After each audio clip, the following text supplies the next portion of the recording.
Mi nombre es Gustavo Biglieri, soy licenciado en Seguridad e Higiene en el Trabajo y además soy presidente de la Sociedad Argentina de Higiene Ocupacional.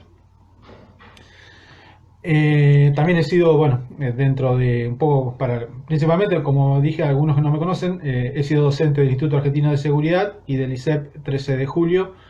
Eh, Llegó un momento que tuve 13 divisiones, no, perdón, 17 divisiones en total, lo que me llevaron a decir basta porque la verdad que no me daba el tiempo, si bien me gusta la parte educativa y es más, casualmente hace unas semanas atrás le había comentado a Lorenzo que tenía ganas de volver a dar clase, una o dos clases, cursos, porque la verdad como profesional, todo el intercambio con todos los colegas es interesante y la verdad que hace falta a veces que nosotros interactuemos con los futuros profesionales.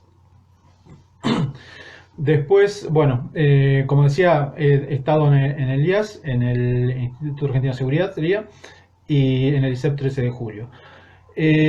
También vinculado un poco más a la temática actual, durante el 2009 puntualmente actué en lo que era lo que es, perdón, el Malbrán, durante lo que era el H1N1. Bueno, ahí brindaba asesoramiento a lo que es a los laboratorios del Malbrán de todo el país por un convenio con el Ministerio de Salud y la Universidad Tecnológica. Y fue mi primera interacción fuerte con la realidad en lo que es todo lo que es riesgo biológico. Eh, y para todos fue un aprendizaje esa etapa, que creo que nos sirvió para hoy encontrarnos con otras herramientas. Para que tengan una idea, en un momento llegaban los análisis de sangre que mandaban laboratorios de primer nivel de Buenos Aires, los llevaba el motoquero con el tubito de ensayo. Ustedes dicen, no, pero eso ya el triple envasado, no, en ese momento estábamos desnudos en materia de riesgo biológico. Pero bueno, antes de empezar, yo me voy con las anécdotas porque creo que hacen a la realidad nuestra y a contar un poco qué es lo que está pasando con nuestra actividad en Argentina. Como SAIO, como presidente de la Sociedad Argentina de Higiene Ocupacional, nuestra actividad principal es tratar de formar colegas en la expertise, en lo que es la higiene ocupacional. En algún momento, yo tengo dos anécdotas con el tema de qué es la higiene ocupacional. Una, mientras daba clase, estábamos en segundo año ya de la carrera, la tecnicatura, y estábamos en el segundo cuatrimestre, porque generalmente, que la gran mayoría debe saber, lo han cursado, generalmente todas las materias vinculadas a higiene se dan en el segundo cuatrimestre del segundo año. Ya prácticamente terminando la mitad de la carrera, más avanzado. En un momento, cuando uno ingresa a clase, le preguntan, a ver, chicos, ¿qué es la higiene ocupacional para ustedes? Y no faltaba colegas que te decían la limpieza de la fábrica. Entonces, uno llegaba, por ahí muchos se ríen, pero es real esto, no es un chiste, y no me lo hacían de chiste. Había un desconocimiento a veces de lo que es el 50% del título nuestro. Nosotros somos profesionales de seguridad e higiene en el trabajo. Entonces te encontrabas que había un desconocimiento por parte de los alumnos de lo que representaba la higiene ocupacional en su formación profesional. Entonces, desde la Sociedad Argentina tratamos que es una ONG con carácter científico, es lo que en otros países por ahí llaman el voluntariado. A veces las ONG están un poco medias eh, golpeadas en nuestro país, pero la verdad que el que quiere hacer bien las cosas y puede canalizarlo a través de una ONG, bienvenido sea. En este caso nosotros estamos un grupo de colegas que dando todo, porque la verdad que nos dedicamos y a veces dejamos tiempo, creo que varios de los que están, lo he visto en el chat acá, lo han hecho en diferentes situaciones y el mismo equipo del colegio de la provincia.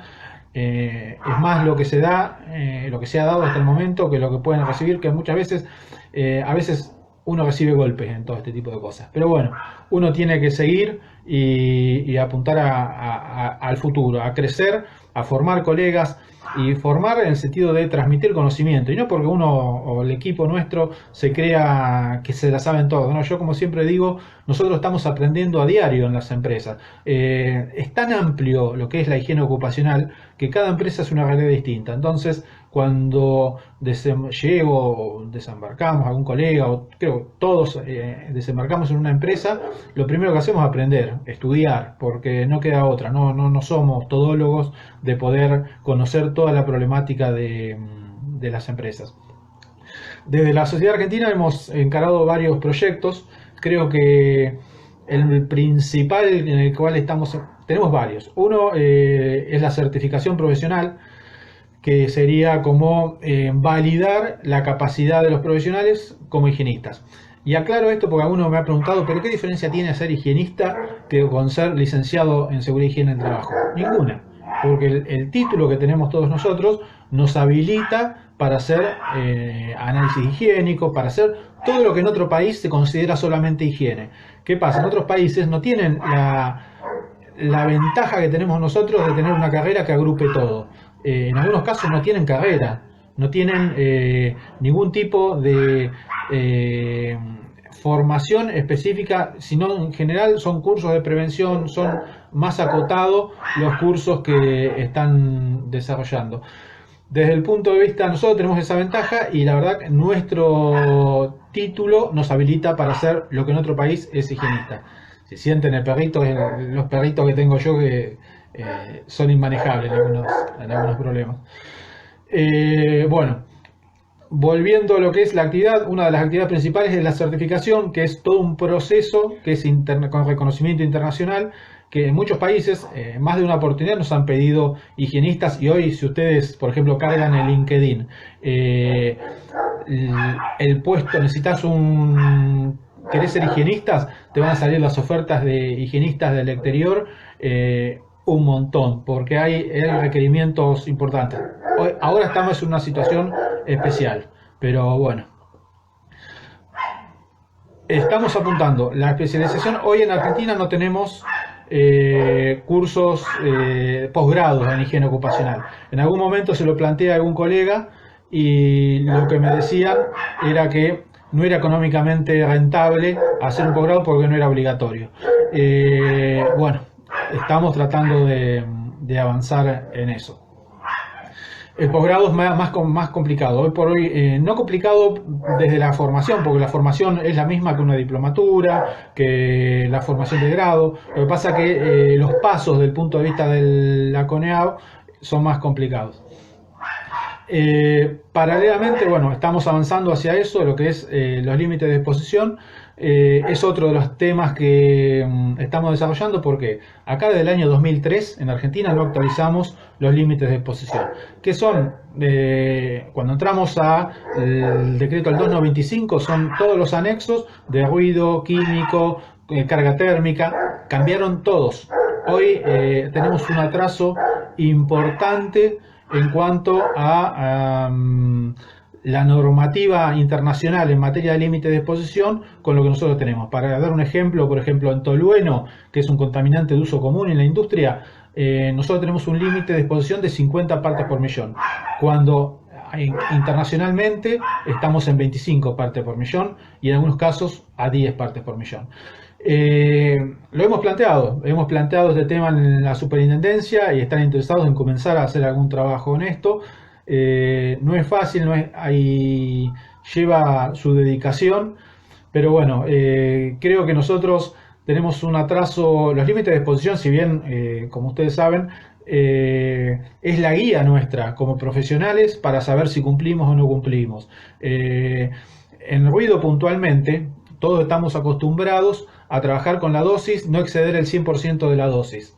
Hoy los límites de exposición a nivel de la CGIH, que es de donde nosotros tomamos nuestra... la 295 es una copia de la CGIH del 2002 y se utilizó en el 2003. Hoy cambió, la dosis ya no es estrictamente el 100%, hoy se dice que se puede superar el 100%, pero en la semana no puede superar el 500%. En la práctica uno apunta a que la dosis semanal sea la misma que hoy, pero permitiéndonos, y que es común a veces en la industria, que tengamos exposiciones por encima, pero después tenemos 2 o 3 días de descanso. Entonces compensa la exposición. Todo ese trabajo de químicos, nosotros en la página de nuestra asociación hemos generado los primeros 30 límites actualizados, donde tenemos sustancias como el cemento que bajó a 0,10 miligramos, prácticamente nada. Entonces hay un cambio. Uno, en estos casos, lo que nosotros tenemos que apuntar, es decir, como profesionales, es saber que hay actualizaciones que no están aplicadas en Argentina.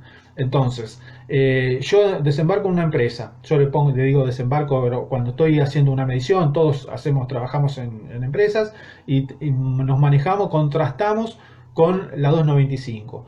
Cuando hacemos una evaluación, tenemos que saber que esos no son los límites, que por ahí algunos cambian y otros no. En general hay como 300 límites de exposición que han cambiado. No podemos trabajar con esos límites que nos figura en nuestro decreto, si bien que es de cumplimiento legal, pero también tenemos una responsabilidad profesional de actualizar desde el punto de vista operativo en la empresa, de saber que con esa concentración el trabajador puede enfermarse. Vos me decís, ustedes me dicen por ahí, pero estamos cumpliendo. Sí, estás cumpliendo. Pero sabés que estás cumpliendo para nuestra normativa, que tiene una actualización del año 2003.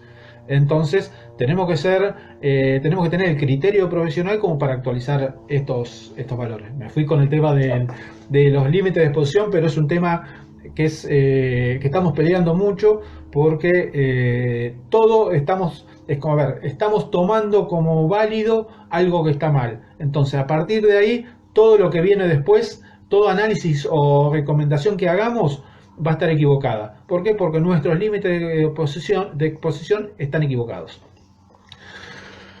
Hemos estado un poco trabajando con las mesas de consenso. Las mesas de consenso son mesas, yo personalmente, anteriormente, y ahora desde la gerencia de la Super me han invitado a las nuevas mesas de consenso que empiezan a trabajar en breve. También tenemos un programa de capacitación, pero bueno, no quiero irme con el tema de la sociedad, pero sepan que pueden pedir asesoramiento, ayudarnos en lo que necesiten. Podemos contar pueden contar con nuestra asistencia sin costo, obvio, ¿no? Las actualizaciones, después yo voy a contestar las preguntas. Porque si no, yo me empiezo a perder. Cerramos acá. Empiezo a perder y pierdo el hilo de la conversación, y por ahí no quiero complicarlos a ustedes con la maraña de temas que por ahí terminamos abriéndonos. Queda la pregunta esa de los límites de actualización, de dónde conseguirlos.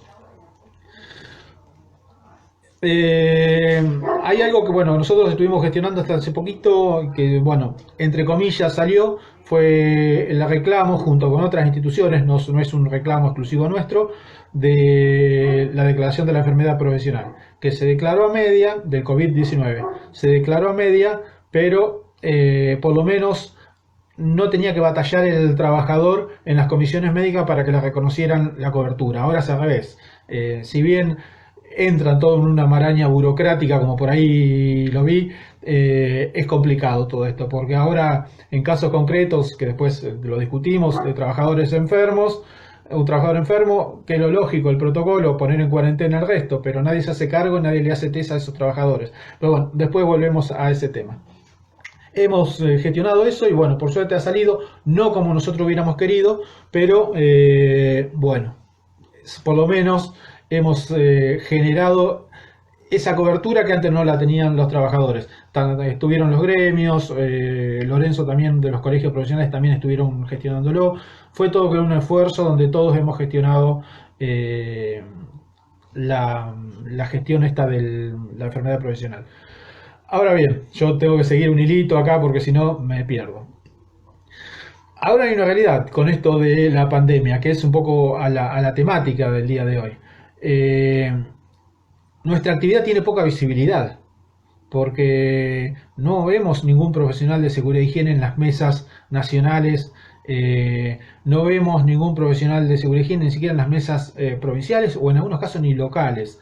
Es una deuda que tenemos nosotros de hacer más visible nuestra actividad y incorporarnos, pero incorporarnos desde el conocimiento. Nosotros tenemos toda una matriz de conocimiento que no lo tienen los demás. Yo he visto en estos periodos gente hablar de elementos de protección personal, todos son especialistas en pandemia y a veces son temas específicos para los cuales nosotros estuvimos formados, estamos formados.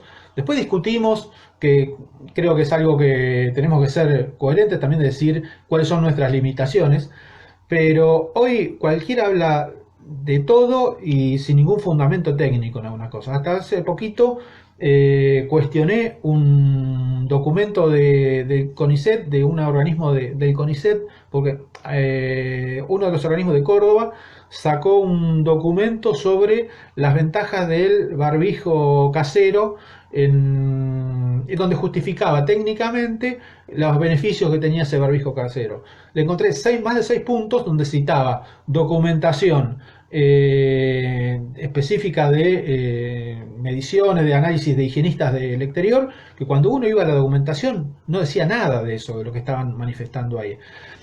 Entonces uno tiene que cuestionar, pero caemos en esto, cuando uno analiza quién estaba haciendo esa recomendación desde el punto de vista de la calidad de los barbijos, cómo tenían que ser, eran licenciados en biología, que poco y nada tienen que ver con nuestra actividad.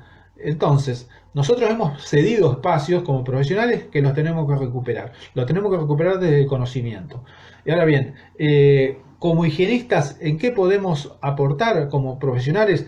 Yo me voy a referir en muchos casos como higienistas, cuando sabemos que me refiero a los profesionales de seguridad y higiene. Yo por una cuestión de vínculo mía, generalmente me manejo con el término de higienistas, pero sabemos que estamos todos comprendidos en esa terminología.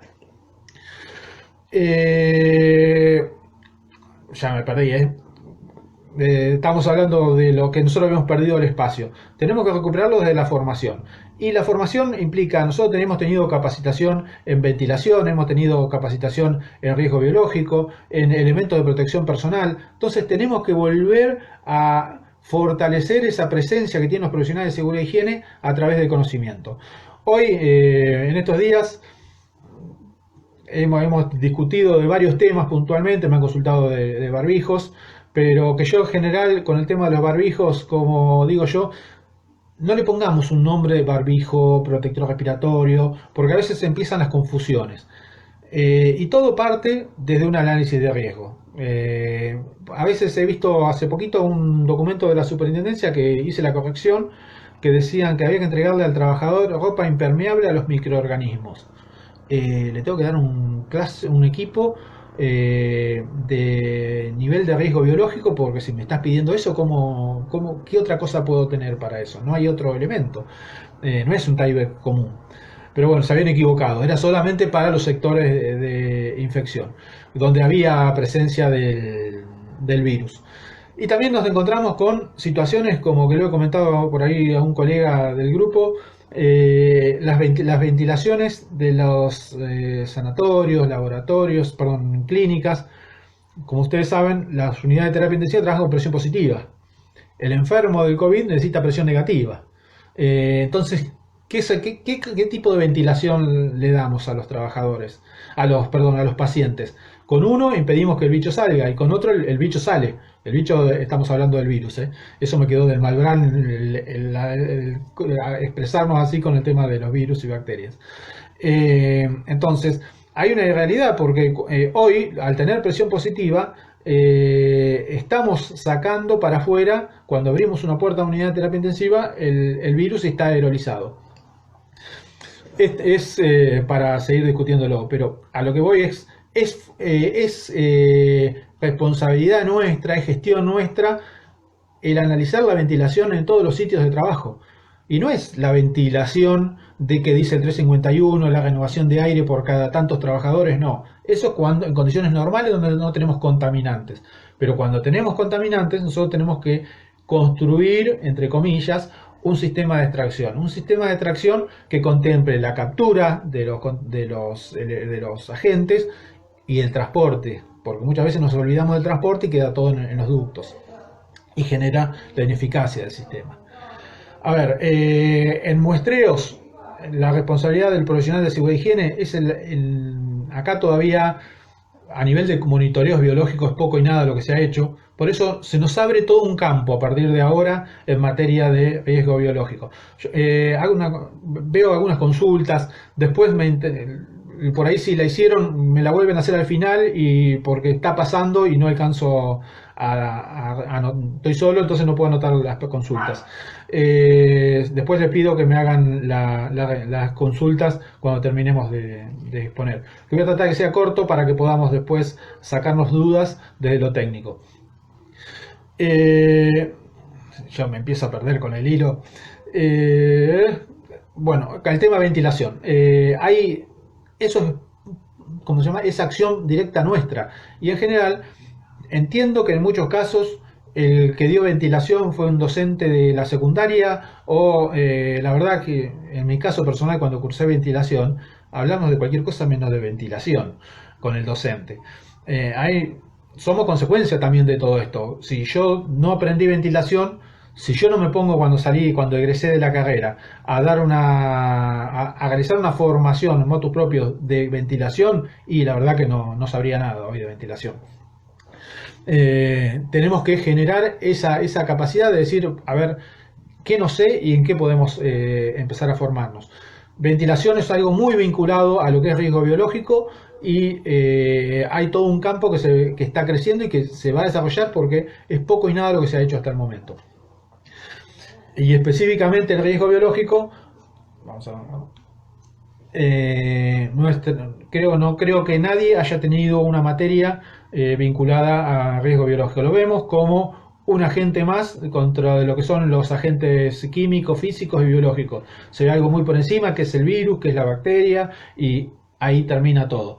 Esto nos cambia la mentalidad, si bien, como dije al principio, ya con el 2009, con el H1N1, comenzamos a circular por todo esto. Respondemos lo que podamos ahora. Perfecto. Hay un cambio en cuanto a que tenemos que empezar a desarrollar canales de formación para los colegas y que todos podamos aprender, que llevemos adelante un aprendizaje en cuanto a los riesgos que implica una pandemia, de la cual esto va a pasar. Hoy ya creo que gran parte de lo nuestro, de lo que el aporte que nosotros podemos hacer es muy acotado, limitado en algunos casos a las empresas, pero tenemos que apuntar a lo que se viene. Cómo mejoramos a partir de ahora la acción de los profesionales, la visibilidad, la acción, la gestión de los profesionales de seguridad e higiene en riesgo biológico. Hay excepciones porque hay empresas y hay colegas que ya venían con un expertise en la materia y están trabajando, y si no, tenemos que consultar, no nos tenemos que quedar con lo que conocemos nosotros si nos sentimos inseguros. No saber como profesionales no es ningún pecado. No vamos a hacer menos porque digamos, no sé. Yo le voy a decir seguramente en alguna pregunta que me hagan, la verdad que no sé, pero prefiero decirles, no sé, denme tiempo para que les averigüe o vea cómo encontrar una respuesta a ustedes, pero nosotros cuando nos equivocamos en las respuestas puede costar vida de trabajadores. Entonces siempre tenemos que tratar de tener seguridad en lo que decimos y que sea serio lo que estamos diciendo. Higiene ocupacional, muchos lo limitan a hacer mediciones y no. Las mediciones, les lamento decir que no son solamente mediciones. Higiene ocupacional es mucho más complejo. Hoy en general muchas empresas se limitan a acumular mediciones y la verdad que después, una vez que tenemos todas las mediciones, lo único que vemos, o el inspector mismo también, viene y ve y dice cumple o no cumple, lo único que le importa. Cuando en realidad una medición no es una muestra representativa, una medición no significa que eso sea la exposición real del trabajador, y a veces somos medios pícaros cuando hacemos las mediciones, entonces muchas veces siempre da todo bien y tenemos que comenzar a tener esa responsabilidad de que la única forma de transformar la realidad es mostrando lo que pasa. Y con criterios serios, no vamos a pedir una transformación de la planta si hoy económicamente es imposible en muchas de estas situaciones. Con el COVID-19 se abrió un nuevo mercado para los profesionales de seguridad e higiene. Hoy les puedo decir que estamos un poco disminuidos, como decía anteriormente, en la presencia, pero creo que se abre un camino con mucho futuro, porque las empresas están requiriendo la consulta del profesional especializado en higiene ocupacional. Por eso va a tener mucho resultado cualquier diplomatura, posgrado en higiene ocupacional, principalmente con especialización en riesgo biológico, que es la materia pendiente. Nosotros tenemos hoy por hoy en Argentina muy pocos profesionales dedicados a la higiene ocupacional. En seguridad, sin ir más lejos, yo creo que todas las empresas en las cuales ustedes trabajan, en seguridad, se han hecho avances, tenemos sistemas de gestión, tenemos todo pintadito de amarillo, todo impecable. Ahora, cuando uno agarra un protocolo de una evaluación química y uno lo analiza con el ojo crítico por ahí mío, y no hay empresa que resista un análisis. Y no estoy hablando de la pyme, estoy hablando de las empresas de primer nivel. Es muy flojo el trabajo que se hace en higiene ocupacional. Esperemos que toda esta situación con respecto al COVID nos permita generar ese clic y que nosotros lo sepamos explotar. Tenemos un nicho de mercado, llamándolo desde el punto de vista comercial a los profesionales, importante. Entonces va a depender de nosotros si lo sabemos explotar y si sabemos construir un espacio para que como profesionales de seguridad e higiene desarrollemos. La seguridad es importante, ya lo sabemos, pero tenemos que tener en cuenta que hoy hay algo nuevo que si bien nosotros tenemos la habilitación, tenemos que desarrollar la formación. Por eso tenemos que apuntar a crecer como profesionales dentro de lo que es el desarrollo como profesionales higienistas. No, tenía algunos temas más, pero muy genérico, pero como ya pasaron media hora, yo me pongo a hablar de higiene y puedo estar un siglo, así que vamos a las preguntas, así comenzamos algo más didáctico, más ida y vuelta con respecto a los temas que habíamos planteado. Vi por ahí una pregunta sobre los límites de exposición. Los límites de exposición, los límites de exposición, en general nosotros tomamos lo de la CGIH.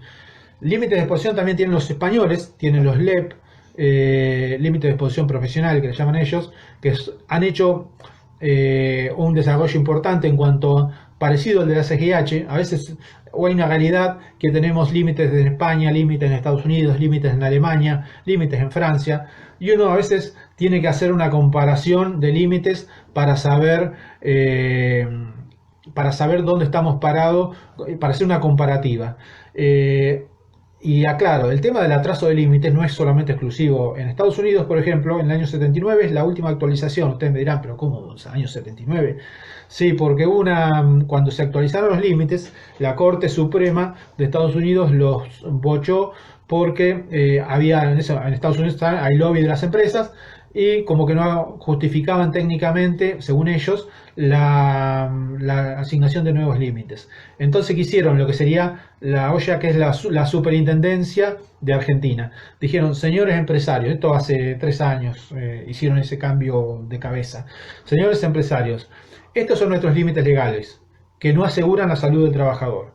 Pero sepan que existen los límites de NIOSH, de ACGIH y de OIA California, que es un organismo provincial, que son federales, entonces tienen la capacidad de profundizar en lo que no hace, son más restrictivos que los gobiernos nacionales. Entonces los ponen en el planteo al empresario de que para que sepan de que hay límites que protegen al trabajador. Y siempre con el concepto de que ningún límite, lo que hoy es sano, por ahí mañana deja de serlo. Entonces siempre tenemos que ir a un límite inferior en cuanto a prácticamente la eliminación de la sustancia química, que a veces es imposible, también hay que ser realista con eso. bueno, ¿dónde se consiguen? Ustedes ingresan a Google. En nuestra página hay unos 30 límites actualizados, que son los de principal uso. Y si no, los límites son de la CGIH, son pagos. Si no, en España son gratuitos. Nosotros generalmente tomamos los de la CGIH. Si no, entran al gobierno de Estados Unidos, a la OSHA, y ahí escriben límites, no son paralelos, límites alternativos de exposición. A partir son límites Z, se llaman. Ahí los va a llevar, y van a tener la comparación que yo le digo entre NIOSH, ACGIH, y pueden ver los diferentes valores. Sí. Vi alguna otra consulta por ahí, pero se me pasó ahora, así que si le pueden repetir vi algo de elementos de protección personal.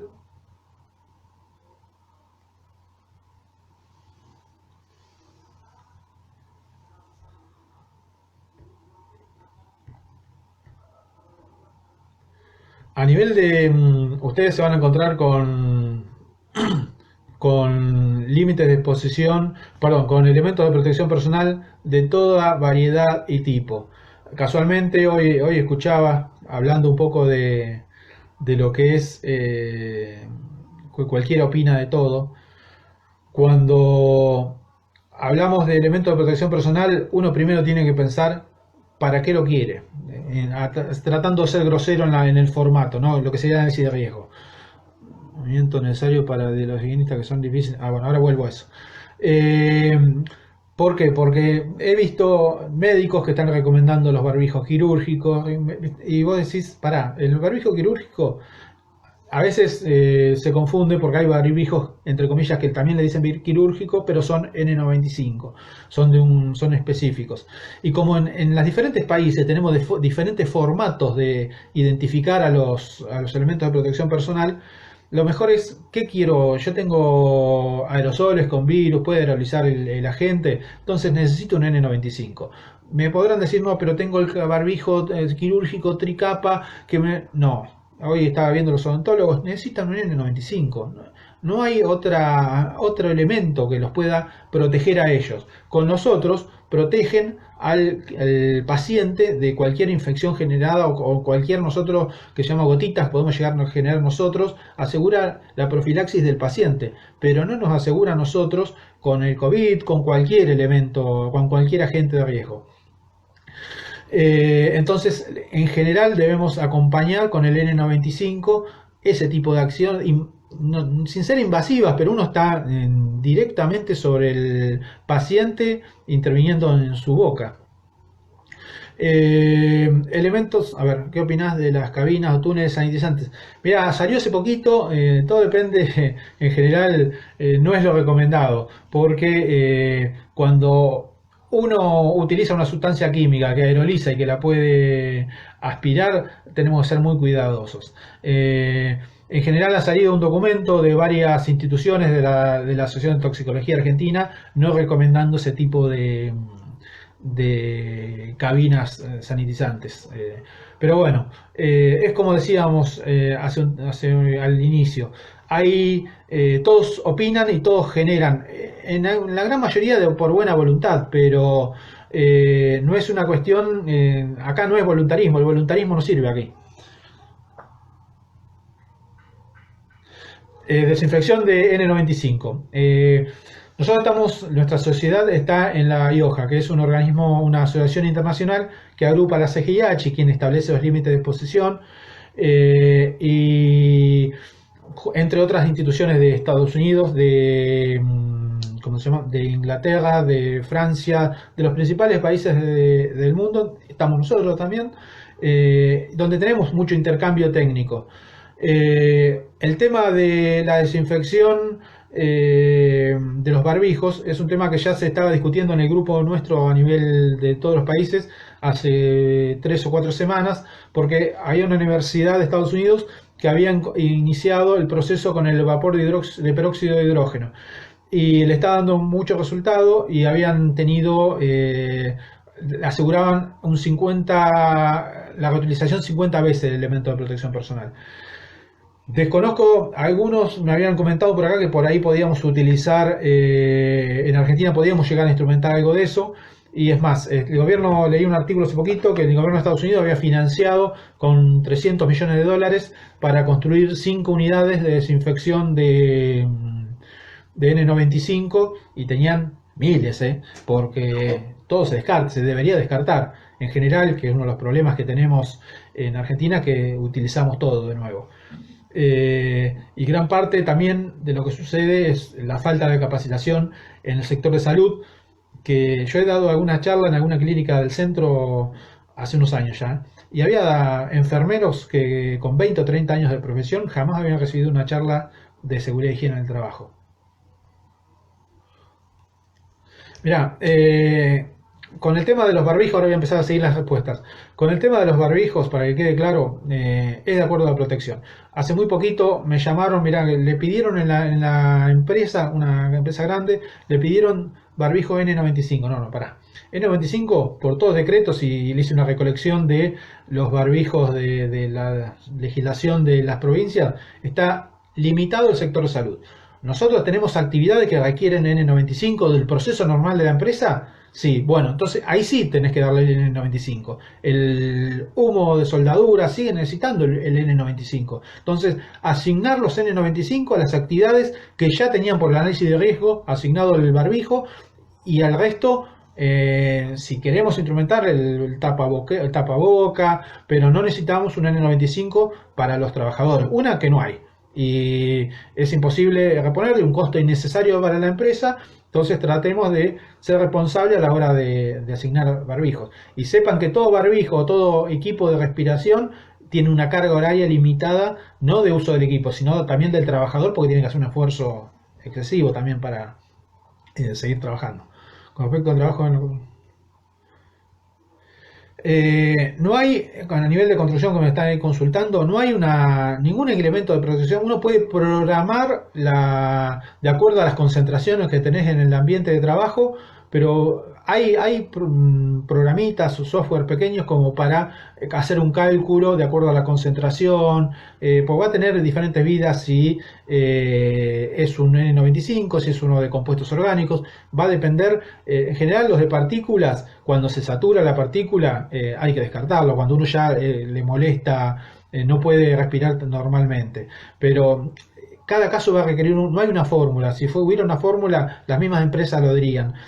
Ahí entra a jugar el expertise de cada uno de ustedes para saber si sirve o no, o la vida útil, pero es con reconocimiento y conocimiento personal y profesional de nuestros.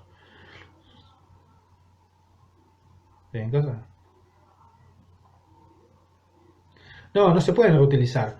Pero lo concreto es que muchos, negar la realidad, estaríamos equivocando. Lo que sí, que se siguen reutilizando, se lo sacan con cuidado, lo vuelven y al otro día lo vuelven a usar. Está pasando en esas cosas. Por eso tenemos también las situaciones que tenemos. Y el tema de los geriátricos, yo hace 3 o 4 semanas estuve en la Super y comenté, mirá que en Estados Unidos se están quejando, ya están disparando el tema de los geriátricos. Y ¿qué recomendás? Y yo lo primero que dije, mirá, yo hubiera juntado a todos los gerentes de la CRT y digo, muchachos, a ver, bueno, ¿qué forma? Tenemos ahí después el problema de la formación de nuestros preventores. Yo no hago trabajo en AGT, de nuestros preventores en cuanto a riesgo biológico, pero debemos desembarcar en determinados lugares de riesgo a formar, a capacitar en cómo, lo que comentábamos recién, de cómo usar el elemento de protección personal, sacarlo, ponerlo, cómo sacarlo, cuándo lo descarto, cuándo no, que hoy no lo tenemos eso. Y no lo vamos a tener tampoco, porque encima nos piden que hagamos un protocolo en todas las empresas, pero nuestra actividad no está exenta, que es otro pedido que acompañamos ahí el reclamo de Lorenzo en ese sentido. No, no, el tema del N95, mirá, un caso puntual, tengo una empresa que lo usan para compuestos orgánicos y partículas. Se le tapaba el filtro externo y tiraban el N95. Tiraban todos los cassettes, cuando en realidad la parte de compuestos orgánicos, que es la más cara, seguía utilizando, en vez de usar un prefiltro, que es descartable, se gastaba 5.000 pesos cada vez que se saturaba el filtro de compuestos orgánicos. Ahí es donde nosotros como profesionales tenemos que tener claro ese tipo de cosas. No podemos estar descartando un equipo de un elemento de protección personal porque se saturó el filtro de particulados y el resto está operativo. Además de a todos los contaminantes le damos el mismo equipo. Entonces he visto trabajadores con filtros de amoníaco haciendo limpieza de partículas. Eso también es una responsabilidad nuestra y es donde se nota nuestra falta de conocimiento como profesionales a la hora de recomendar un elemento de protección personal. Si me perdí alguna pregunta, por favor me la reiteran.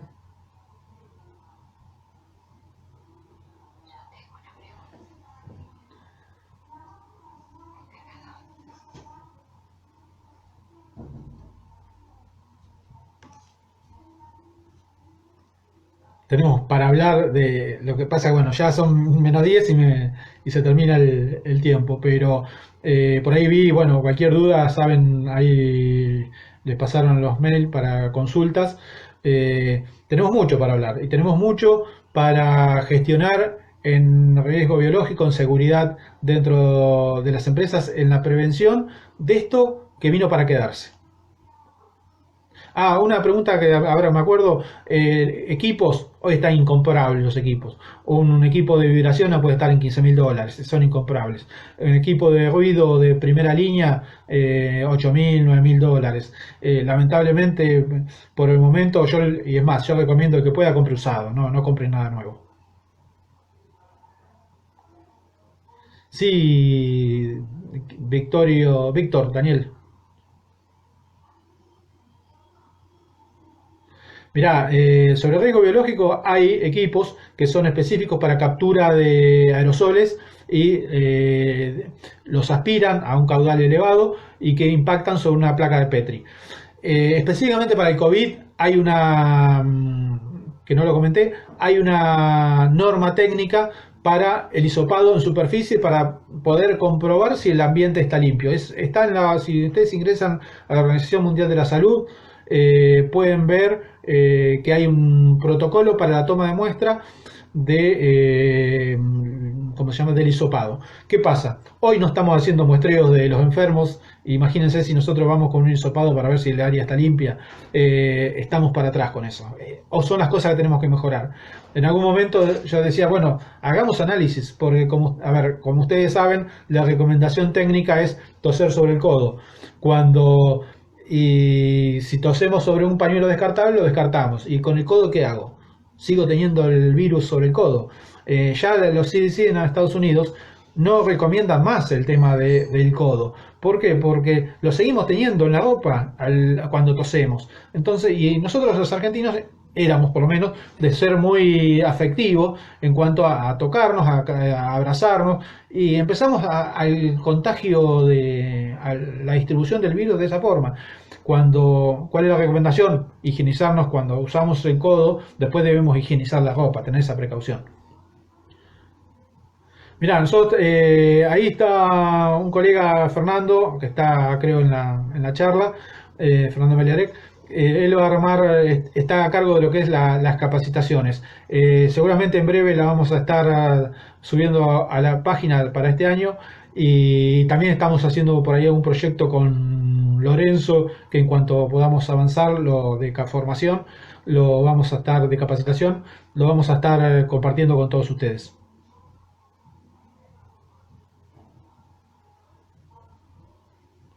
Sí, volvemos al tema de la máscara que cubren toda la cara. Hay diferentes máscaras con aporte de aire, con filtrado. Son específicas en general para áreas, como digo, en el Malbrán tienen el BCL3, que es donde se hacen las análisis, que es de bioseguridad 3, que entras todo disfrazado adentro, no podés entrar en otras condiciones.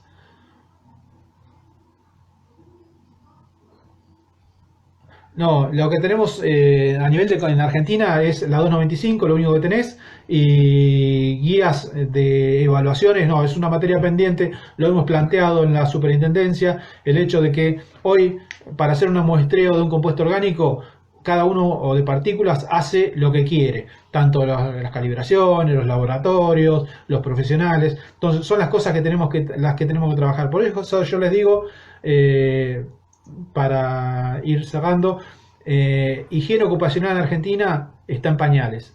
Los que quieran sumarse al desarrollo son bienvenidos y tenemos todo por hacer, se los puedo asegurar, porque cuando empezamos a tocar los temas vemos que no hay nada. Calibraciones no hay nada, en análisis de laboratorios muchas veces les habrá pasado, no sabemos si en una oportunidad en el INTI me dijeron, mirá, no queremos hacer, ellos estaban haciendo análisis de asbesto creo, no queremos hacer análisis externo porque nos vienen los cassettes sin nada adentro, limpio, sin uso, y quieren que nosotros les justifiquemos que no hay muestra en el ambiente, no hay partículas en asbesto en el ambiente. Ahí entran a jugar los profesionales, ¿no? Pero está todo por hacer, establecer. Yo le había propuesto hacer una cadena de custodia una trazabilidad desde el inicio de la muestra hasta completar el protocolo, pero está todo por hacer, colegas. Entonces los invito a participar y a sumarse, y bueno, bienvenidos sean. No, lamento. Soy un apasionado de la higiene y la verdad que hay mucho para hacer y a veces la verdad el tiempo no da, todos tenemos que trabajar y bueno, valoramos estas pequeñas comunicaciones con que algunos colegas se quieran sumar a trabajar en la expertise en higiene y abran otro campo más allá de incendios, del matafuego, de la seguridad. Hay todo otro desarrollo que en Argentina no está consolidado. Va a quedar grabado el video, por lo que ya me explicaron acá cómo finalizar y guardar, espero no hacer macana, pero bueno, quedo a disposición y bueno, en lo que les pueda ser útil, gracias a la colega ahí que pone algún comentario. Bienvenidos sean los que quieran sumarse a nuestro título, que en realidad son el 50%, como digo yo siempre, el 50% somos higienistas, el 50% de nuestro título es la higiene ocupacional. Entonces, dediquémosle un poco de tiempo y que lo vamos a ver hasta de lo económico también, porque es lo que se viene y ya las empresas, antes a nivel de ruido, ya hoy uno desembarca en una empresa y ya no es, tenés ruido, sí, perfecto. Y medicina laboral, ¿qué dice? Lo comparamos, ¿no? Es otro tipo de gestión, no es solamente medir. Tenemos que gestionar las enfermedades profesionales de los trabajadores. Y para terminar, un tema que siempre yo insisto con esto, una referencia, en Argentina nadie muere de cáncer en el trabajo. Si ustedes van y preguntan cuántos trabajadores mueren por cáncer, no van a encontrar ninguna estadística. Ni porque en Argentina ningún trabajador se enferma por cáncer ocupacional. Porque obvio, las ART no quieren pagar ni la enfermedad, no quieren pagar la segura muerte de algunos trabajadores de acuerdo al tipo de cáncer. Entonces, acá nadie muere de cáncer. Cuando estadísticamente nosotros deberíamos tener más de 1000 muertos al año por cáncer ocupacional. Gracias y bueno, quedo a disposición por las líneas de comunicación que les hemos facilitado. Gracias al colegio, a los colegios porque han participado todos. Gracias particularmente a Lorenzo que nos ha dado la oportunidad y bueno, quedamos a disposición por las líneas que le pasaron los chicos. Muchas gracias a todos y bueno, ahora finalizo y tengo que grabar según me explicaron.